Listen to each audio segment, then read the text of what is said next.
셋, 스탠 바이. 안녕하십니까. 대한민국의 여행방송 트래블 온 에어 두 번째 방송. 오늘은 여행 전문가 라만홍 선생님을 모셨습니다. 반갑습니다. 안녕하세요. 반갑습니다. 그럼 이제 오늘 여기 오셨으니까 먼저 네. 어떤 사람이신지 본인 소개 먼저 좀 부탁드리겠습니다.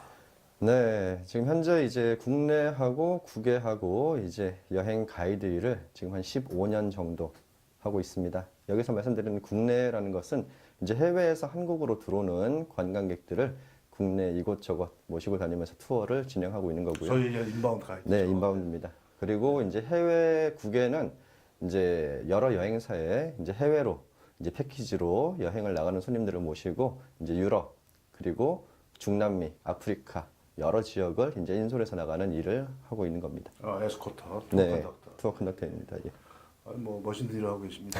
그럼 뭐 투어 가이드 내지 투어 컨덕터가 그 일을 하시게 된 특별한 계기 같은 게 있으신가요? 지금부터 한 23, 4년 전으로 이제 거슬러 올라가서 그때 대학교 초년생 시절에 이제 혼자서 일본 큐슈 섬과 그다음에 유럽 10개국 정도 이제 배낭여행을 떠난 적이 있었습니다. 그때 가서 이제 이런저런 경험들을 많이 접하고 이제 집으로 돌아와서 부모님께 군대에서 제대를 하고 나면은 제가 여행 가이드 일을 해보고 싶습니다라고 말씀을 드린 적이 있었고요. 네. 물론 그때 부모님은 아직 이놈이 철이 덜 들었구나 라고 생각을 했었는데 아직도 덜 드신 것 같아요. 그 일을 지금까지 쭉 하고 있는 겁니다. 그럼 거의 한 20년 정도 되셨나요? 횟수로는 일단 20년은 조금 안 되고요. 지금 한 15년 정도 하고 있습니다. 예. 그럼 그 15년 동안 그 대학을 졸업하고 15년 동안 계속 같은 지금 네, 이제 투어 그렇죠. 가이드. 네. 그야말로 이제 전문가신데 제가 말씀 듣기로는 그 대한민국 우리나라의 아주 유수의 대학교에서 러시아어를 전공하신 걸로. 예, 아무래도 이제 전공이 또 러시아어다 보니까 제가 이제 처음 그 유럽 지역에 이제 출장을 인솔을 나갔던 지역이 바로 러시아와 북유럽 지역입니다. 지금도 마찬가지지만 이 러시아 지역에서 그 많은 사람들이 영어가 이제 통용이 되지 않기 때문에 특히 공항에서 일어나는 일이라든가 그런 이제 문제점이 많았기 때문에 첫 번째로 이제 받았던 출장 지역이 러시아 북유럽이었고요. 그러다 보니까 이제 공항에서 그때 당시만 해도 지금은 노비자로 이제 러시아로 이제 왔다 갔다 할 수 있는데 그 당시에는 비자가 필요했었고요.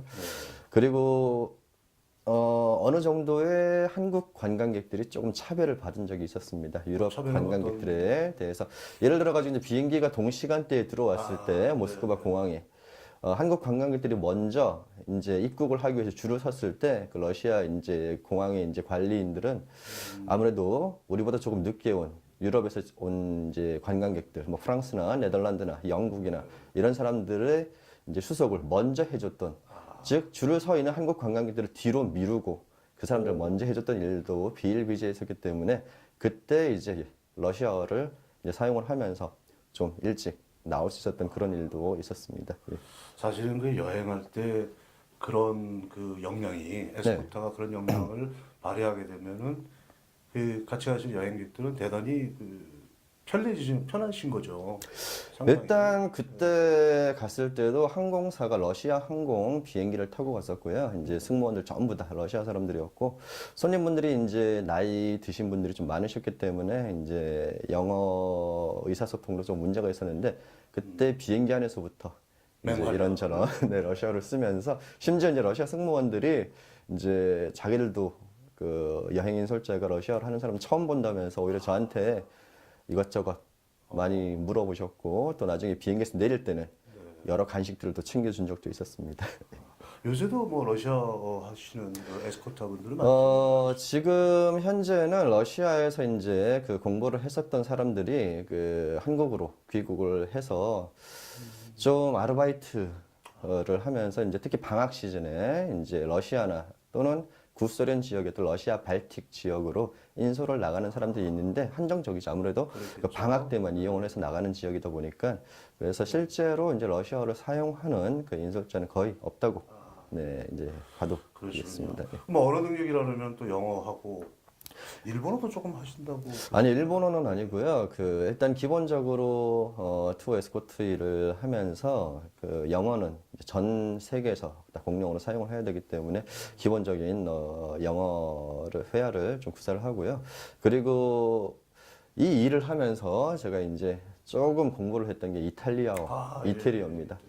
서유럽을 나가게 되면은 아무래도 이제 기사들이 이탈리아 사람들이 많이 나오고 또 이탈리아 지역에서 저희가 이제 체류하는 기간이 길기 때문에 이탈리아어를 왜 공부를 하게 되었냐 그러면은 아무래도 기사들이나 거기도 호텔이나 식당에서도 영어를 구사하는 사람들이 거의 없어요. 그래서 일단 저뿐만 아니라 많은 인솔자들이 이탈리아어를 조금씩은 구사하는 사람들이 꽤 많이 있습니다. 지금 현재 그 사정상 답답한 사람들은 아무래도 저희들이니까 그렇죠. 예, 일단 저희가 이런저런 짧은 회화라도 일단 배워가지고 지금 사용을 하고 있는 중입니다. 그러니까 뭐 서너 3, 4개국어를 그냥 네, 구사하고 그 정도 구사를 합니다. 예.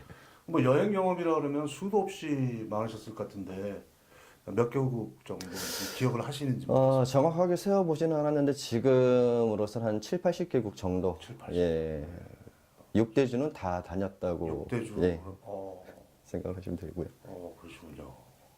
몇 회 정도라고는 사실은 참 시다가 말죠. 세다가 말죠. 저도 한 500회까지 쉬었는데. 몇 회라는 것을 정확히 셀 수가 없는 게, 예. 시즌 때 많이 나갈 때는 한 달에 3번 정도 이렇게 나갈 때도 있고, 그러다 보니까 일일이 세어본 적은 없습니다. 초반에 한 3, 4년 차까지 할 때만 해도 이번에 몇 번째 비행기 타고 몇 번째 나가고 이런 걸 다 세다가 지금은 별로 의미가 없는 것 같아요, 지금. 네. 본인이 그 7, 80개국을 여행하시면서 네. 그래도 다 아름다운 곳이고 좋은 곳이지만 여기는 정말 내가 가장 좋아하는 곳이다. 그런 곳이 있으시죠? 일단 저희가 유럽이라든가 중남미라든가 이런 지역을 많이 다니는데 매년 혹은 매달 이렇게 나가면서도 질리지 않는 곳이 있어요. 그래요. 네, 그 지역에 이제 저는 개인적으로는 체코, 프라하 그리고 크로아티아의 두브로브닉 이런 지역들은 매달 이렇게 나가도 자주 가도 예, 계속 새로운 그런 모습을 볼 수가 있고요. 또 중남미 지역 같은 경우는 한 5년 전부터 이제 겨울 시즌을 이용해서 나가고 있는데 저는 개인적으로는 또 중남미에서는 페루 전 지역이 네, 또 전 굉장히, 지역. 네, 마음에 들고 일단 사람들이 너무 순수하고 아직도. 네, 아직도 때묻지 않은 네. 그런 자연 경관을 가지고 있어서 개인적으로는 체코하고 크로아티아, 페루 이 지역을 굉장히 네, 좋아하고 있습니다. 저하고 뭐 이렇게 생각이 비슷하신 것 같네요. 관점 내지는 좋아하시는 곳이 네. 비슷한 것 같습니다. 지금 혹시 네, 우리 이제 여행 전문가로서 네, 홍 선생님께서 딴 사람한테 가르쳐 주기 싫은 내가 휴가 갈 때 뭐 이럴 때 네. 가장 특별한 해외 여행지가 있으신가요? 국내도 뭐 괜찮습니다. 국내 하나, 해외 하나를 말씀하신다면 비밀. 글쎄요, 지금 여기서 방송에서 얘기를 하면 아무래도 더 비밀이 네, 풀리는 비밀 게 공개. 아닐까라는 또 생각이 드는데, 글쎄요, 요즘에는 조금 많이 한국 관광객들도 패턴이 많이 달라졌습니다. 어떻게 달라졌냐 하면은, 일단 원래 일본 관광객들이 먼저 다 지나갔던 자리를 그렇죠. 이제는 한국 관광객들이 다 지나가고 있고 지금은 이제 중국 관광객들이 관광객들이? 이렇게 따라오는 입장인데 예전에는 한국 관광객들 같은 경우는 여기저기 이제 그 나라의 수도 이런 지역들만 찍고 다니는 경우가 많았습니다. 네. 근데 제가 이제 개인적으로 매년 혼자서 한 2, 3회 정도 해외로 또 휴가를 가고는 있는데 그때는 이제 현지에 우리 패키지 여행으로 나가서 경험할 수 없는 시외버스라든가 또 현지 기차를 타고 네. 또 여기저기 다니고 했던 적이 있는데 그때 다니면서 놀랬던 게 일본 사람들은 제가 개인적으로 와서 시외버스를 타고 또 기차를 타고 갔던 그런 지역들, 시골 지역들까지도 이런 관광객들이 단체로 들어오는 것을 보고 굉장히 놀랐었는데 최근에는 한 3, 4년 전 정도부터 우리 한국 관광객들도 패키지가 아닌 렌트카를 이용해서 가족이 이렇게 시골 구석구석 오는 것을 보고 조금 우리나라도 이제 여행 패턴이 좀 많이 달라졌구나라는 생각이 들었는데 개인적으로는 저는 패키지에서는 갈 수 없는 곳들 예. 예를 들어 가지고 아드리아해 쪽의 한 섬 지역 이런 지역을 참 좋아했었는데 지금은 그런 섬 지역들도 한국 관광객들이 드디어 들어오기 시작했습니다. 그래서 지금 이제 비밀이 없어질 것 같아요. 아, 네. 아무래도 이제 그 여행 전문가들이 여행을 네. 어부로 하는 분들은 자기만의 그 휴가지가 따로 있고 거기 그때는 좀 가급적이면 사람들이 눈에 안 띄는 곳, 그렇죠. 그죠? 그런 데를 네. 찾으시고. 네, 네. 아무래도 좀 저한테는 조용한 안 곳을. 물어보시죠. 네. 네. 그래서 지금 그 현재 투어 가이드나 에스코트의 생활에 대해서는 뭐 상당히 만족해 보이시는데 어떻습니까? 예, 그렇지 않아도 지금 저희들도 이제 선후배들하고 그 1년에 이제 분기에 한 번 정도 이렇게 만나서 이제 이런저런 얘기들 해보고 있는데 사실 우스갯소리로 돈을 벌려고 일을 하면은 진작에 접었다라는 그런 말들도 많이 하고 있습니다. 근데 정말 그 나가는 게 좋고 그런 것들 때문에라도 뭐 현재 이 생활을 하면서 후회하거나 그런 적은 전혀 없었고요. 그리고 예를 들어 가지고 며칠씩 집에서 이제 쉬고 있을 때 그때는 한 2, 3일 지나면은 또 기내식 냄새가 그리워지고 네.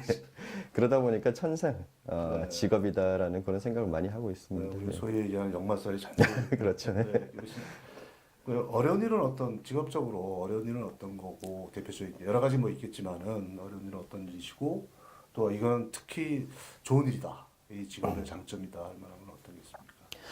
직업의 장점이라는 것은 아무래도 이제 그 제가 평범한 직업은 아니잖아요, 사실. 그래서 사실 이제 저희 개인적으로 돈 주고 가기 힘든 곳들, 이런 지역, 저런 지역 다 이제 한 번씩 다녀보는 게 이제 아무래도 일종의 장점이 들고 좀 힘든 점이라고 하면은 아무래도 이제 여러 다양한 사람들이 한꺼번에 또 패키지 여행 이용을 할 때 그런 아직까지도 조금 이기적인 그런 사람들도 조금 있고 그리고 또 현지에서 그 특히 큰 도시나 이런 지역은 상관이 없지만 좀 지방으로 나갔을 때 그 호텔이나 식당에서 아직까지 그 현지 여행사들과 이런 커뮤니케이션이 잘 통하지 않아 가지고 제 시간에 이제 식당에 도착했는데 아무런 세팅이 되어 있지 않을 때 난감하죠. 예, 그리고 본인들은 아무런 통보를 받은 적이 없다라고 얘기를 했을 때 그때 가장 이제 황당하고 또 손님들을 또 어떻게 이해를 시켜야 하나 그런 게 또 가장 힘든 게 아닌가. 식은땀이 줄줄 납니다. 그때. 그렇습니다. 예.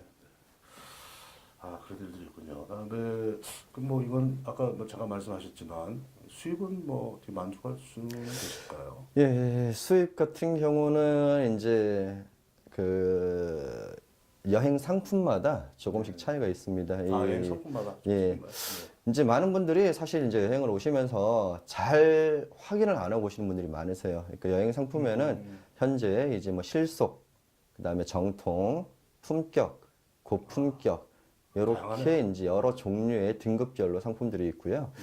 특히 실속 같은 경우는 이제 금액이 많이 저렴하고 하지만 사실 이제 저희들의 이제 수익을 뒷받침해주는 선택 관광 옵션. 네, 옵션이죠. 옵셔널 그 다음에 디스카운트. 쇼핑 이런 것들이 좀 많이 있습니다. 그래서 아무래도 실속 상품은 많이 나가면은 수입은 사실 낮군요. 괜찮습니다. 근데 이제 품격이라든가 고품격 이런 상품들은 실속이나 정통에 비해서 이제 상품 금액이 단가가 굉장히 비싸죠. 그거는 그런 선택 관광들이 다 포함이 되어 있다 보니까 그래서 아무래도 저희들이 수입을 얻을 수 있는 기회가 많이 줄어드는 거죠. 예. 그런 수입이 좀 어떻게 보면은 좀 들쭉날쭉한 그런 게 그렇죠. 있을 것 같네요. 아무래도 이제 국내에서 제가 이제 그 가이드 일을 할 때는 러시아어 가이드를 하고 있는데 제2외국어 특수 언어다 보니까 그렇죠. 네, 수입은 사실 상당히 높죠. 영어 가이드들이나 뭐 중국어, 일본어 가이드들보다는 훨씬 좀 높죠. 예, 비교적 높습니다. 네. 그런 수입은 일단 고정되어 있는 그런 수입이고 해외 인솔 나가서 얻어지는 수입 같은 경우는 네, 상품에 따라서 조금씩 차이가 있는 네, 그런 네, 일입니다. 예. 이제 우리 홍 선생께서는 국내 그 전문 가이드를 또 하시기 때문에 네. 그 다른 그 에스코터만 전문을 하시는 분들보다는 그래도 안정적인 수입이 있을 예, 일단 국내랑 국외를 병행하면서 1년 내내 일을 하다 보니까 네, 아무래도 그냥 에스코트 일만 하는 것보다는 조금 네, 안정적이지 않나라는 생각을 하고 있습니다. 사실 뭐 저도 TC를 한 6, 70회 했는데 네. 이제 뭐 호랑이 담배 먹듯이 예.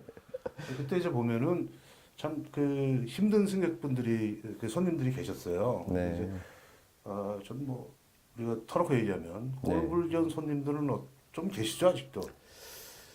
어, 지- 잠깐만요. 네. 네.